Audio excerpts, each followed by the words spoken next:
Hi everyone, and welcome to TSPN TV. Today for our newscast, we're going to be in depth, and I'm going to be talking with Terry Sanders. How you doing, Terry? I'm doing well, thank you. All right, and you're the Veteran Service Officer for Amador County now. That's correct. Today is my 5th day on the job. All right. So you're actively involved? Yes. Okay. Before we get into your job and job description and everything, let's find out a little bit about you. I've talked to you just a couple of minutes now, but I've already known that you're from Calaveras, or you went to Calaveras High School. I graduated from Calaveras in 1978, and I was there just my junior and senior year. Okay. Moved up and lived with my dad, who lived up in Railroad Flat at the time. Okay, and currently you're living? With my stepdad in Sutter Creek. Okay, so you're here in the county of Sutter Creek. You're married? I'm married 27 years, and my wife is still in our home down in Hanford, but hopefully soon she'll be coming up. And what's your wife's name? Her name is Lori. And how about your kids? I have one daughter. She is 27. She's a social worker down in Kings County in Hanford. Okay. And hopefully maybe someday she'll come up too. Okay. Now, I happen to know you're been in the Navy? Yes, 26 years, retired Navy Senior Chief. Okay, and Navy Senior Chief, is that about as high as you can get as a... Well, Master Chief is the highest rank. Master? Master. So I was E8, and you can go as high as E9. Okay. For the rest of the services, sometimes the Navy has little esoteric names for their ranks, seem to me like. And but very, very highly rated, and a lot of experience when you get up in that chief position in the Navy. Yes, very much so. A lot so. of respect with those ranks. Yeah, well, my last command I retired from, I had over 250 sailors and Marines in my division that I was responsible for. Okay. And that's not easy. Okay, so what did you do while you were in the Navy? What was your... I'm an aviation electrician's mate. I worked on different airplanes. I started with F-14s and then to A-7s, F-18s, and did OA and I-level. And I-level just means that I actually worked on the computers that came out of the airplanes. Took them apart and fixed So did you serve on aircraft carriers mostly? Yeah, I normally served in a squadron, but the squadron went on the aircraft carriers. Okay. So yes. Right. That's kind of the way it works there in the Navy. That's pretty good. And what squadron were you in? Were you in different squadrons? Yes, several different squadrons. My first one was VF-31, and then my last one was VFA-125. What's a VF stand for? Fixed Fighter Attack. So it's not only a fighter plane, but it's also an attack plane, so it can drop bombs and shoot missiles. Okay. They have a great role there. Serving with Tomcats, did you say? Yes. You worked on them? I did. F-14As way back in the day. That was in the early 80s. So, but they were pretty exciting airplanes. I go back to the early days. We both have aviation in our blood a little bit. I wound up being a crew chief on a KC-135, but I started off as a ground member on B-52s, and I was lucky to make the switch because the KCs got to go TDY, temporary duty, and that was a lot more fun than staying stuck in a home station all the time. Well, yeah, I can imagine, you know, as much as I didn't necessarily like going on my deployments, but I've sailed the 7 seas and been to every continent in the world, and when my wife and I'd be sitting around watching TV, I'd say, I've been there, and she's like, stop talking. So. Okay, all right.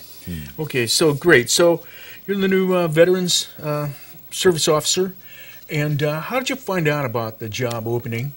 We're required as veteran service reps to go to conferences during the year to maintain a credentialing or accreditation, if you will. And I was at one of the conferences, and Floyd was there, and we introduced ourselves as a regular thing at these conferences. Well, he got up, introduced himself, and said, I'm retiring in 89 days. And so that piqued my interest, and on the next break, I made a point to talk to him about it. And he said, keep an eye on the Amador County website, and when it popped up, I applied. Okay, so you had my curiosity up. You were an officer already, a service officer? I was what's called a veteran service representative. And what does the representative do? Well, there's really not a whole lot of difference between the two.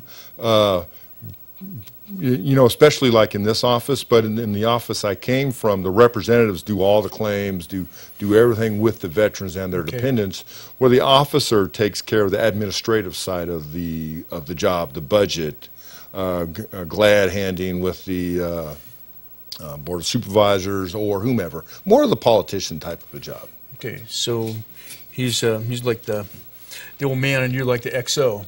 Sure, you can look at it that way. Okay, well that's great. So you come in already with a lot of knowledge about claim forms, claims, how all of it works, right?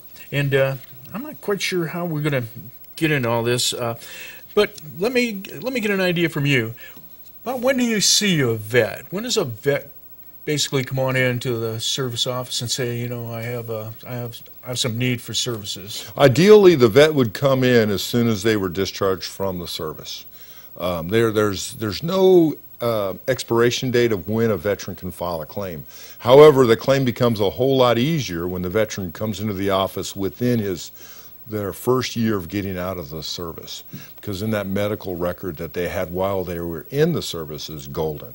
And I did a lot of those because down in Hanford, we had a base right there, a Naval Air Station right next door, basically in the next town over. Okay. Where here you don't see a lot of veterans that just get out of the service and then move up here. So for those guys, the claim process is the same. It's just a little bit more difficult to get that service connection. Okay, and maybe we're talking about that, and I felt like it was maybe talking about medical, but there's a lot of benefits that veterans would come to see you about right away. Maybe they want to buy a house, things like that. Is that what you're meaning too? Just get on record as being down there, finding out what all you sure all's available? Yeah, there's a lot of stuff that is available, and I know that the Amador County website has a lot of links, and you can self-educate yourself. Because the VA doesn't come knocking on your door and say, hey, did you know you're eligible for this? That's not how it works. However, I've seen a lot of veterans that just walk in and go, I've been out of service for 40 whatever years, and what am I eligible for? And then we just start a conversation, and then based on where it takes us, I can start doing some claim forms for them. Okay, and let's see what we have. So I think we already probably talked about your job, as the job description of what you get to there, so I'm going to get that there. And so how do you help with them?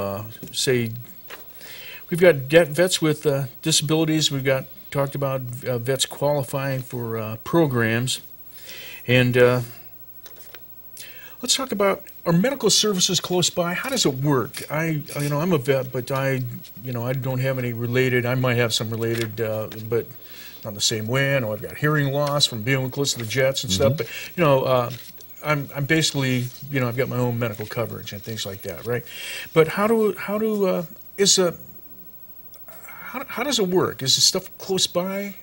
I know there's some GIs that are out. I'm not even sure if they're related service injuries, but they still Sure. get vet service. Yeah, what it is there's a form that I can fill out. It's called the 1010EZ that is an application to sign up for the VA medical benefits. Is that as easy as it sounds, or is that a quite well, no, it's 10 pages? It's only 2 or 3 pages. Okay. But it's just basic information. What's hard part is since if a veteran does not have a service-connected disability, they will have a copay.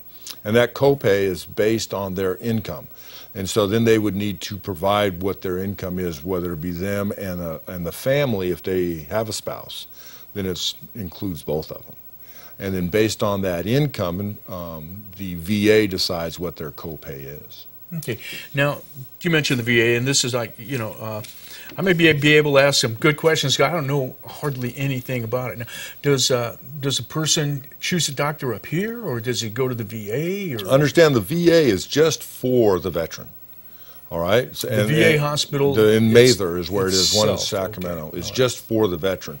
Now, there's exceptions to that, and that's based on being 100% service-connected, and I can go on and on about exceptions, but for the most part, understand that the VA is just for the veteran. Okay. All right, so once the veteran's been accepted, and based on their tier level and their income, talks about how much it costs them. Now, I know there's Sonora has a satellite VA medical facility up here. And so whichever one might be closer depends on where the person lives. So that's how that works. And but once they get signed up, they get a veteran's ID card, and then the veteran's taken care of at the VA hospital. Okay, now maybe to clear up for me, if a person served like yourself, retired, I didn't retire, I got out after 4 years, but if you're retired, do you go on I believe it's TRICARE, is that what we have now? That's correct. So that's totally different than a vet coming in, yes. Say my age, and say, hey, I can't afford services anymore. Can you help me out? What do I do, right? Totally Okay. different. All right. Now, does TRICARE, is TRICARE, is that where the vet goes down to Mayfield? Is that what you No, the TRICARE then would become, you could see the doctor up here that accepts it. And then you might have co-pays, you know, just like anybody, an office visit of $25 or, you know, whatever it is. Okay. So, do you have records now about how many veterans are up here that are on? Do you have records for, like, the veterans that are in this area? I have a whole filing cabinet full of records in this area, and what's in there, I don't know yet. I've only been here a few days, so. Okay. Let's see. Alan, do you want us to take a break? Okay, we're going to take a break, and we'll be right back. Stay with us here on TSPN. You're watching Amador County's local television network, TSPN.